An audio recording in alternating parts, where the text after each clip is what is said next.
পরীক্ষায় যে 100-র মধ্যে 90, 99, 98 পাবে সে সবার কাছেই ভালো, আর যে 100-র মধ্যে 20-30 পাবে সে সবার কাছে ফালতু, বেকার। স্যার আইজ্যাক নিউটন তো 30-এর বেশি নাম্বারই পায়নি, হামেশাই ফেল হয়েছে, পাশই হয়নি।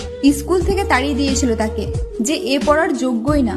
যখন স্কুল থেকে তাড়িয়ে দিয়েছিল স্যার আইজ্যাক নিউটনকে, তখন তার ব্রেন খুলে গেল। হঠাৎ সে গাছ থেকে একটি আপেল পড়তে দেখে এবং মাধ্যাকর্ষণ সূত্রের সিদ্ধান্ত দেয়।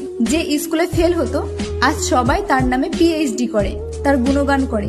পাস আর ফেলের সাথে কারোর জীবনে কোনো যায় আসে না। তুমি যদি আইনস্টাইনের গল্প পড়ো তাহলে আইনস্টাইন তো ক্লাস 9-এর বেশি পড়তেই পারিনি, তাড়িয়ে দিয়েছিল স্কুল থেকে, কারণ সে সবসময় অন্য কিছু ভাবতো। কিন্তু তাড়িয়ে দেওয়ার পর সারা বিশ্বে E=mc² এর যে ব্যাখ্যা দিয়েছিল আইনস্টাইন, তাতে পুরো দুনিয়া প্রশংসা করে। শেষমেশ আমি এটাই বলতে চাইছি, কেউ ক্লাস 9, 10, 11, 12 পড়াশোনা করুক, তাতে কোনো আসে যায় না, কারণ জ্ঞান ডিগ্রি দিয়ে অর্জন করা যায় না। জ্ঞান আলাদা জিনিস,